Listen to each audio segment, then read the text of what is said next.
Lecture du premier livre de Samuel. Elkana s'unit à Anne, sa femme, et le Seigneur se souvint d'elle. Anne conçut, et le temps venu, elle enfanta un fils. Elle lui donna le nom de Samuel, c'est-à-dire Dieu exauce. Car, disait-elle, je l'ai demandé au Seigneur.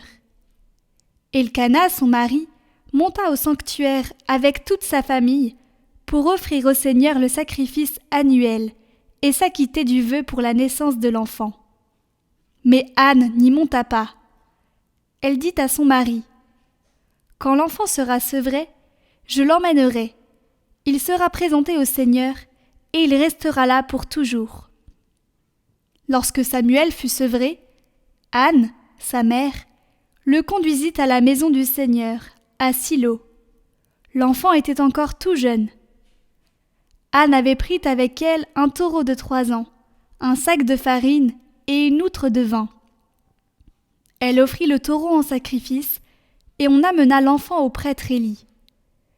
Anne lui dit alors : « Écoute-moi, mon Seigneur, je t'en prie. Aussi vrai que tu es vivant, je suis cette femme qui se tenait ici près de toi pour prier le Seigneur. C'est pour obtenir cet enfant que je priais. Et le Seigneur me l'a donné en réponse à ma demande. À mon tour, je le donne au Seigneur pour qu'il en dispose. Il demeurera à la disposition du Seigneur tous les jours de sa vie. » Alors ils se prosternèrent devant le Seigneur.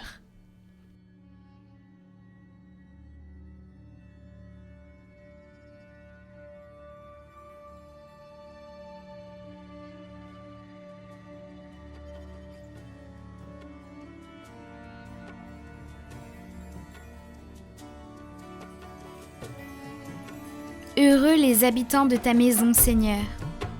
De quel amour sont aimées tes demeures, Seigneur Dieu de l'univers. Mon âme s'épuise à désirer les parvis du Seigneur. Mon cœur et ma chair sont un cri vers le Dieu vivant. Heureux les habitants de ta maison, ils pourront te chanter encore. Heureux les hommes dont tu es la force. Des chemins s'ouvrent dans leur cœur. Seigneur, Dieu de l'univers, entends ma prière. Écoute, Dieu de Jacob. Dieu, vois notre bouclier, regarde le visage de ton Messie. Heureux les habitants de ta maison, Seigneur.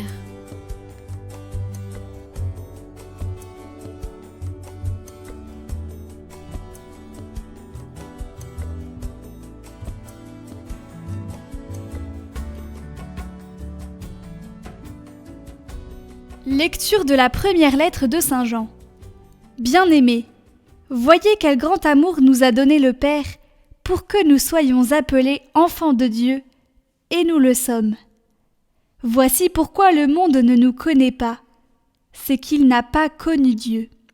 Bien-aimés, dès maintenant, nous sommes enfants de Dieu, mais ce que nous serons n'a pas encore été manifesté.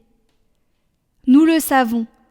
Quand cela sera manifesté, nous lui serons semblables, car nous le verrons tel qu'il est. Bien-aimés, si notre cœur ne nous accuse pas, nous avons de l'assurance devant Dieu. Quoi que nous demandions à Dieu, nous le recevons de lui, parce que nous gardons ses commandements et que nous faisons ce qui est agréable à ses yeux. Or, voici son commandement. Mettre notre foi dans le nom de son Fils Jésus-Christ, et nous aimer les uns les autres, comme il nous l'a demandé. Celui qui garde ses commandements demeure en Dieu, et Dieu en lui. Et voilà comment nous reconnaissons qu'il demeure en nous, puisqu'il nous a donné part à son esprit.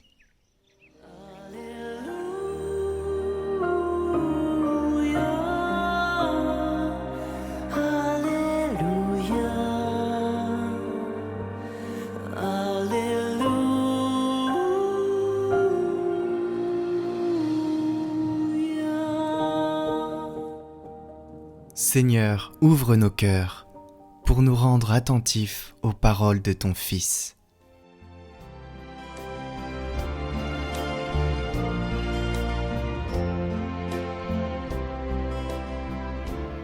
Évangile de Jésus-Christ selon saint Luc. Chaque année, les parents de Jésus se rendaient à Jérusalem pour la fête de la Pâque. Quand il eut 12 ans, ils montèrent en pèlerinage suivant la coutume. À la fin de la fête, comme ils s'en retournaient, le jeune Jésus resta à Jérusalem, à l'insu de ses parents. Pensant qu'il était dans le convoi des pèlerins, ils firent une journée de chemin, avant de le chercher parmi leurs parents et connaissances. Ne le trouvant pas, ils retournèrent à Jérusalem, en continuant à le chercher. C'est au bout de 3 jours qu'ils le trouvèrent dans le temple, assis au milieu des docteurs de la loi. Il les écoutait et leur posait des questions, et tous ceux qui l'entendaient s'extasiaient sur son intelligence et sur ses réponses. En le voyant, ses parents furent frappés d'étonnement, et sa mère lui dit « Mon enfant, pourquoi nous as-tu fait cela ? Vois comme ton père et moi nous avons souffert en te cherchant. » Il leur dit « Comment se fait-il que vous m'ayez cherché ? Ne saviez-vous pas qu'il me faut être chez mon père ?» Mais ils ne comprirent pas ce qu'il leur disait. Il descendit avec eux pour se rendre à Nazareth, et il leur était soumis. Sa mère gardait dans son cœur tous ces événements. Quant à Jésus, il grandissait en sagesse, en taille et en grâce, devant Dieu et devant les hommes.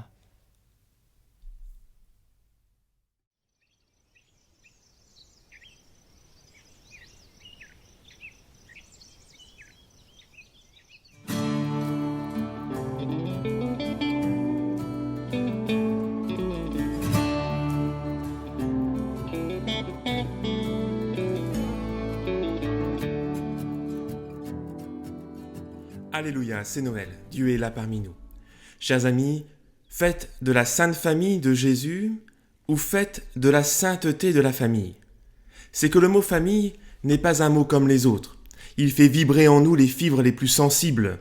Chacun de nous, en l'entendant, pense à sa famille, la famille qu'il a eue et dans laquelle il a été heureux, ou la famille qu'il aurait aimé avoir, mais qui lui a manqué, la famille qu'il a fondée ou celle qu'il n'a pas pu fonder. Famille source des plus grandes joies ou famille source des plus grandes souffrances. Nous sentons bien qu'il y a là un sujet délicat et profondément humain. Et c'est certainement pour cela que le Verbe de Dieu, venant partager notre humanité, a choisi de naître, lui aussi, dans une famille. Sa famille fait partie de son humanité avec ses parents, ses grands-parents et toute cette parentèle de cousins et de cousines dont parle l'Évangile. Nous aurions aimé avoir plus de détails sur le quotidien de cette famille de Nazareth. Nous devons nous contenter de savoir que l'enfant, grandissait en taille et en sagesse, qu'il était obéissant à ses parents et que ses parents veillaient avec affection sur son éducation. Ce qui n'est déjà pas si mal. Mais aujourd'hui, nous apprenons qu'à 12 ans, Jésus fit des siennes, en vrai petit adolescent. Et c'est ainsi qu'un épisode assez banal dans une vie de famille devient le lieu d'un enseignement dans la vie de la Sainte Famille, un enseignement pour chacun de nous. Je retiendrai seulement un élément. Si la famille de Jésus est qualifiée de sainte, c'est parce que nos familles sont aussi appelées à le devenir, en la prenant pour modèle. En prenant pour modèle le regard que ses membres portent les uns sur les autres. Prenons en premier Saint Joseph. Joseph, l'homme au songe, qui devient l'intendant des biens de la maison de son maître, de la maisonnée de son Dieu, Joseph prend l'enfant et sa mère. En fait, en prenant, c'est lui qui est tout entier saisi. Plus rien de sa vie ne se fera désormais sans l'enfant et sa mère. Sa prière, son travail, son repos, son temps, sa parole et son écoute, ses peurs et ses espoirs, ses angoisses ou ses bonheurs, rien de tout cela ne se fera désormais sans que ce soit pour eux, avec eux, par eux. Joseph, en prenant l'enfant et Marie, assume ce qu'il n'a pas choisi et s'offre totalement. La famille est précisément ce lieu où l'on reçoit et où on doit assumer, tant bien que mal, ce qui est imprévu, ce qu'on n'a pas toujours choisi.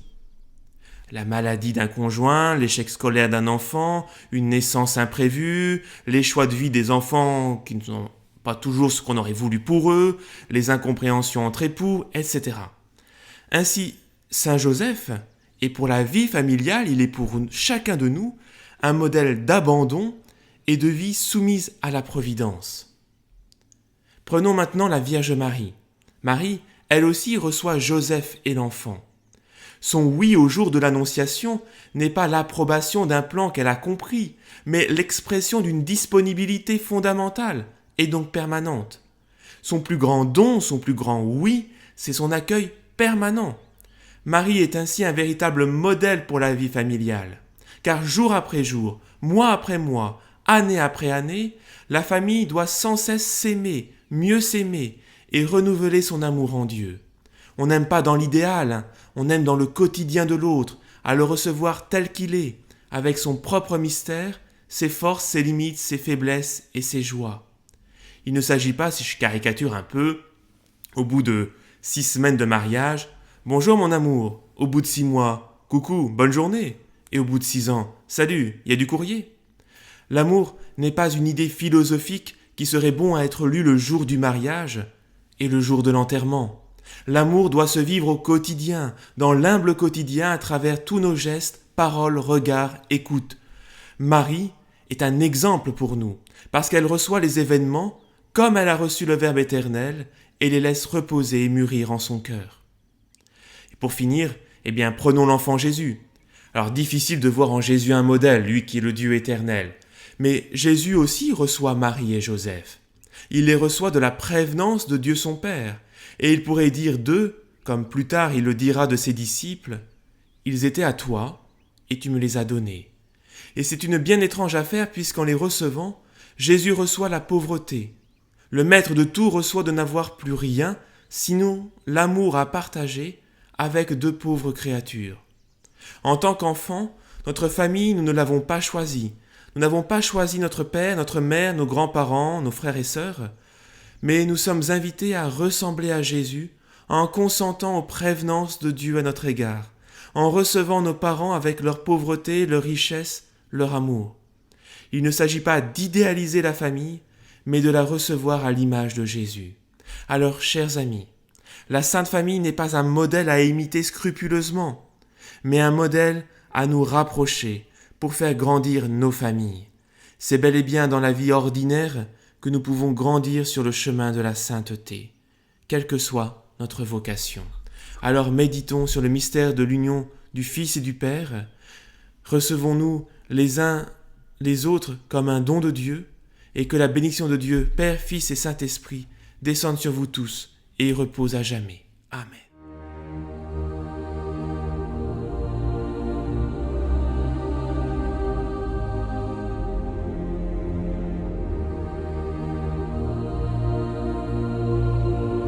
Au nom du Père, du Fils et du Saint-Esprit. Amen.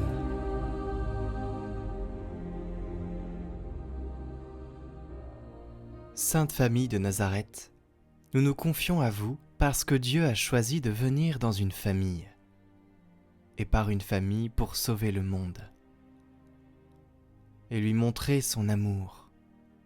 Nous avons ouvert votre porte et nous sommes entrés chez vous. Joseph, tu es le modèle des pères, attentif et doux, fort et protecteur. Marie, lumière et joie dans la maison, tu es le modèle des mamans qui aiment et qui consolent. Enfant Jésus, tu es le modèle de l'obéissance et de l'amour pour les parents.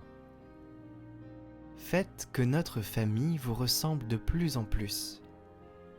Gardez-nous dans la paix et la prière. Gardez-nous des disputes, de la jalousie, de l'impatience. Gardez-nous dans la volonté de Dieu et dans le désir de nous donner aux autres. Gardez-nous dans l'harmonie et dans la charité, et veillez à tous nos besoins matériels et spirituels.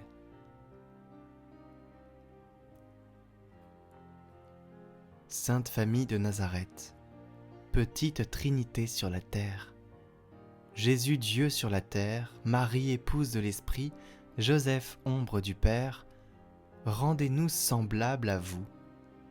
Petite Trinité sur la terre, Joseph mourant d'amour pour Marie, Marie mourant d'amour pour Jésus, Jésus mourant d'amour pour le monde. Rendez-nous semblables à vous.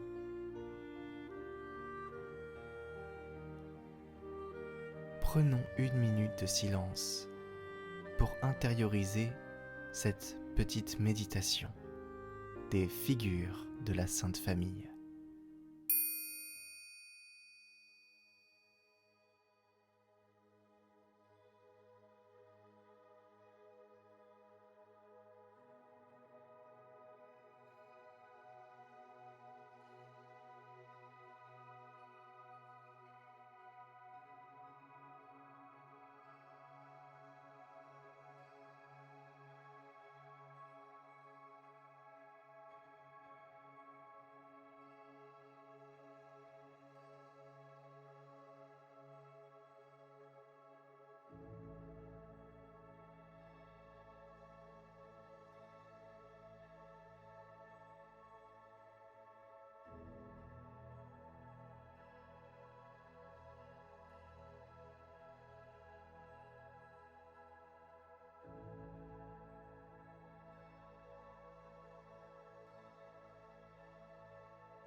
Nous pouvons maintenant exprimer un merci, un pardon ou une demande particulière.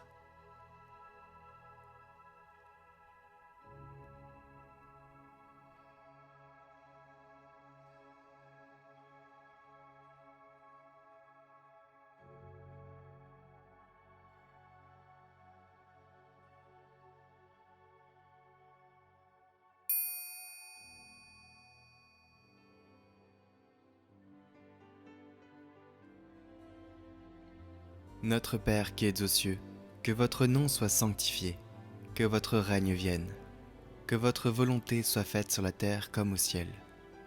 Donnez-nous aujourd'hui notre pain de ce jour. Pardonnez-nous nos offenses, comme nous pardonnons aussi à ceux qui nous ont offensés. Et ne nous laissez pas entrer en tentation, mais délivrez-nous du mal. Amen. Je vous salue Marie, pleine de grâce, le Seigneur est avec vous. Vous êtes bénie entre toutes les femmes, et Jésus, le fruit de vos entrailles, est béni. Sainte Marie, Mère de Dieu, priez pour nous, pauvres pécheurs, maintenant et à l'heure de notre mort. Amen. Nous invoquons maintenant la Sainte Famille de Nazareth. Sainte Famille de Nazareth, priez pour nous. Sainte Famille de Nazareth, priez pour nous. Sainte Famille de Nazareth, priez pour nous. Gloire au Père, au Fils et au Saint-Esprit, comme il était au commencement, maintenant et toujours, dans les siècles des siècles. Amen.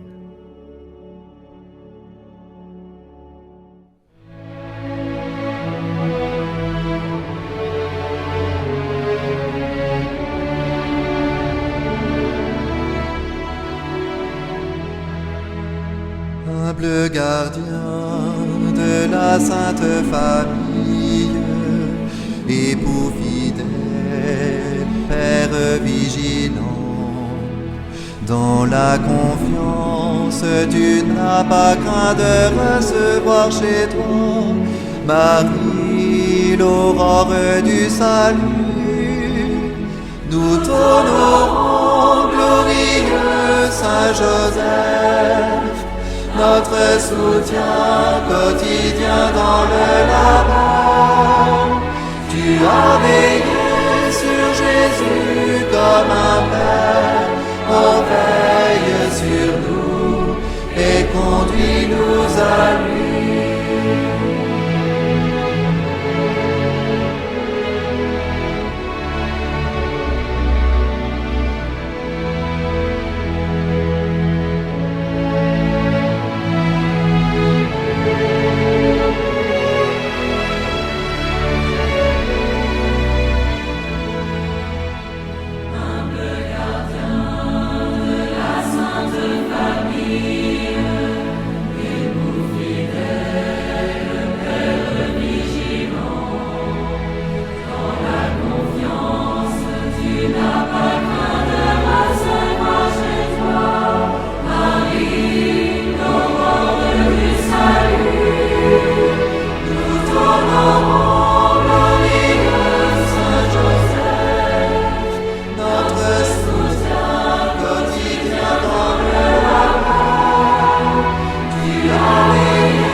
pour toutes les intentions déposées en commentaire cette semaine. Notre Père, qui es aux cieux, que ton nom soit sanctifié, que ton règne vienne, que ta volonté soit faite sur la terre comme au ciel.